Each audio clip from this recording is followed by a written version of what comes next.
my take on this is that India has been remarkably smart in responding to the United States and the Trump administration with respect to first the threat of tariffs and now the actual action that's been announced by the president. We had the situation in which Prime Minister Modi came to Washington soon after the inauguration. It was quite a successful meeting.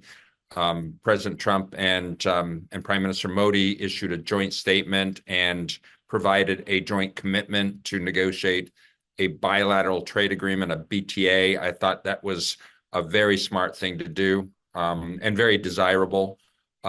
Since the announcement of the tariffs, it's been pretty clear that India is not planning to retaliate. I think that is the right move.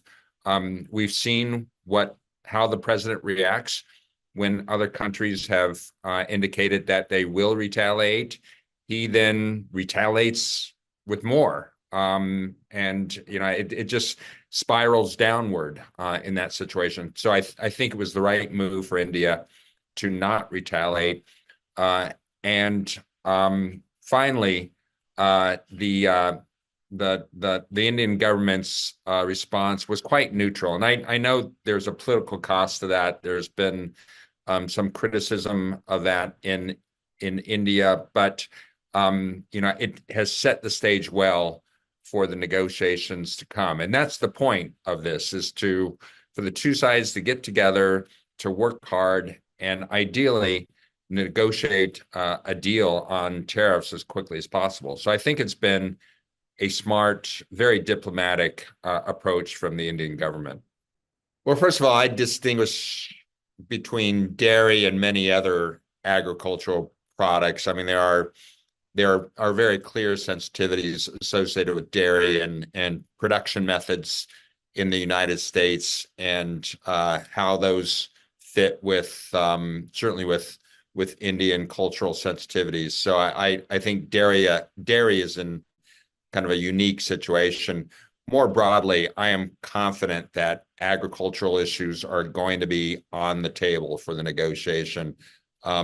The two sides, the United States and India, have a long history in working on agricultural issues. They've had, in fact, successes on agricultural issues. Even during the Biden administration, we had a situation in which 7 WTO disputes had been resolved, and some of the outcomes related specifically to agriculture.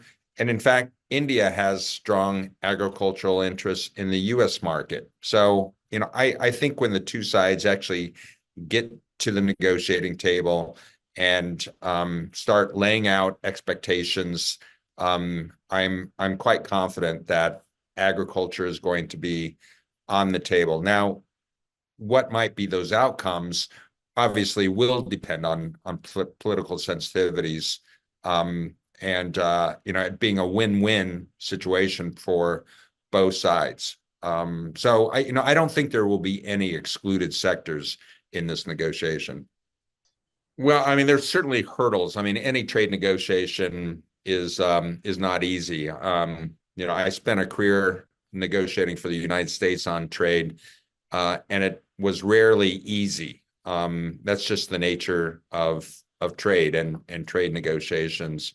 My understanding is that, in fact, the negotiations are going to be phased in some respects. I mean, what the immediate priority is to see if the two sides can reach agreement on tariffs. If there's any outcome out there that can be negotiated in which India agrees to drop its tariffs and certain priority non-tariff barriers, and in response, the Trump administration will lift the new tariffs specifically for India. I mean, that is the number one priority.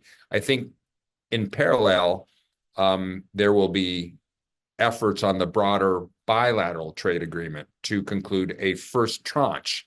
It's not to conclude all of the BTA by this fall, by later this year. It's to conclude a first tranche of the BTA. I think the two sides have already had very constructive discussions about what could be in that first tranche, what chapters could be part of that. I would expect that issues that are, in fact, mutually beneficial, like trade facilitation, are likely to be in that first tranche of negotiations. Ideally, digital and intellectual property rights are there's at least start of that kind of work. Technical barriers to trade, I could imagine being part of that first tranche. And then there's the comprehensive agreement, the broader BTA. I fully expect those negotiations to spill over into 2026, perhaps even into 2027. It's being called a bilateral trade agreement. It's not being described as a free trade agreement, but in many respects, I think it could be nearly as comprehensive as an FTA. I mean, it's a hard question to answer. I mean, what's clear certainly to me and to many observers of the Trump administration and the first Trump administration, when I was at the U.S. Trade Representative's office, and observers around the world, President Trump likes tariffs. I mean, he's been obsessed with tariffs, even going back before his first term. So, it really came as no surprise that there is early action on tariffs. I mean, what was surprising is the scope and depth of these new tariffs, that they are universal. I mean, there are essentially no exclusions among trading partners. I mean, there's the unique situation of Mexico and Canada, which have already been hit by tariffs, but that there are now universal tariffs applying to everyone. And on top of that, reciprocal tariffs hitting many targeted countries. So that, I think, was the surprising thing. I think it's important to realize that certainly the grievances that President Trump, expresses on unfair treatment are deeply rooted. Again, going back long before his first administration, we had a situation in the World Trade Organization in which there were efforts over many years in the last round of negotiations, the Doha round, to negotiate lower tariffs among many countries, and a lack of success in those negotiations. And as a consequence, we've long had this differential in tariffs that many countries are authorized to apply by the WTO versus the very low tariffs in the United States. And that has generated these grievances that that have resulted in President Trump's tariffs. Rightly or wrongly, again, these are deeply rooted grievances, that there's been unfair behavior on tariffs globally for many years.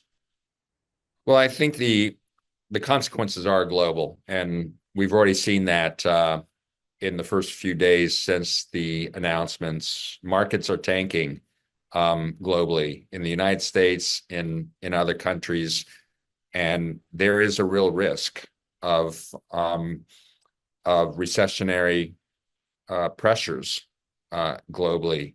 I mean, what this action on tariffs amounts to is unprecedented in the modern age of trade, meaning going back to World War II. We've never had a moment like this with tariffs being applied across the board to every trading partner in very substantial amounts.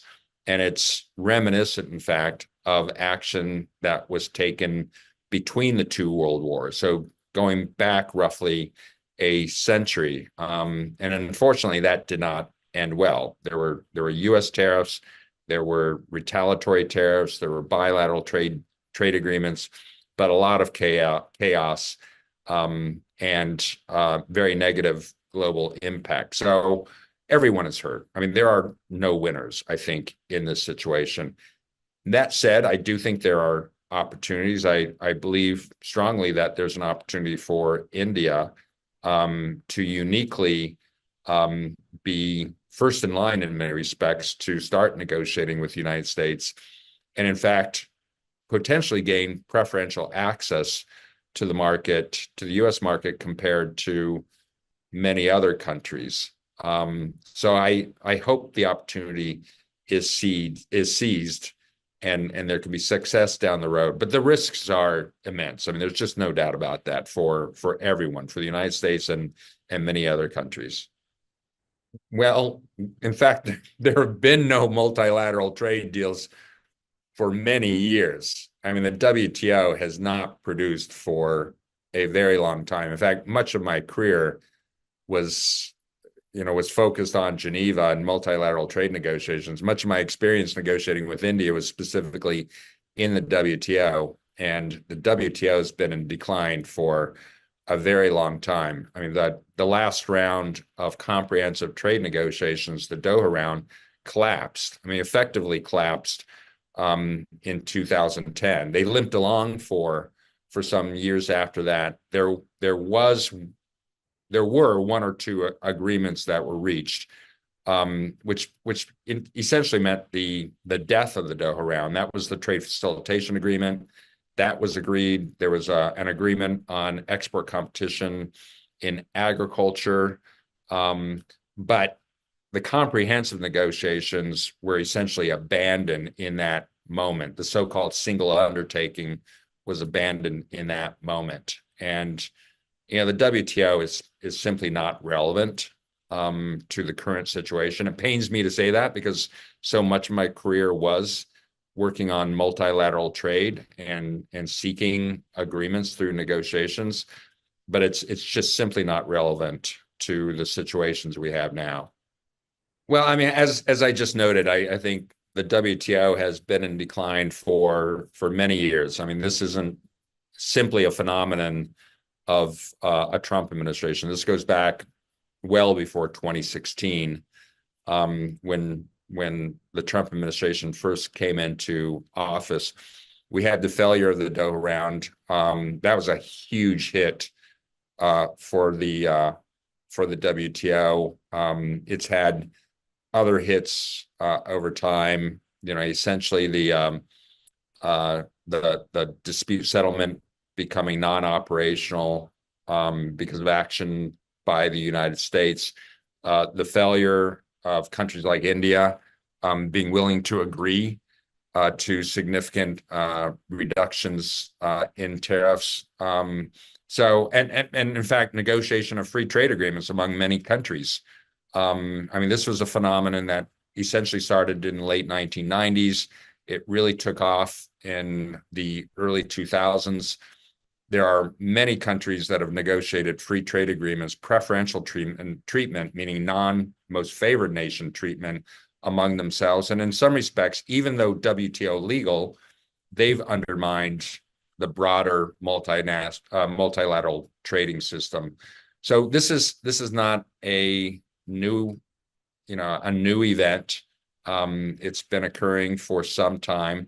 I think the WTO will continue to exist, but under the circumstances, it's likely to continue to lose its relevance. What I hope is not the case is that we find ourselves in trade wars and in tariff wars, and a severe economic downturn in the world, and that is the impetus for creating a new system of multilateral trading rules. I don't think that's in anybody's interest for us to go downhill before we can go uphill again. But the WTO it's just not what it used to be. Certainly what it was early in my career, when it was quite a vibrant system of trade. Well, first of all, I think that perhaps the most significant factors potentially in mitigating these tariffs will be the reaction of global markets and even inflationary pressures in the United States. If things get so bad economically there ultimately could be some responses from the Trump administration to pull back. But before that happens, ideally it doesn't happen, but before that happens, I think it is important for trading partners to seek to negotiate with the United States to try to reach trade deals, to lower tariffs, which is beneficial because there are high tariff rates around the world.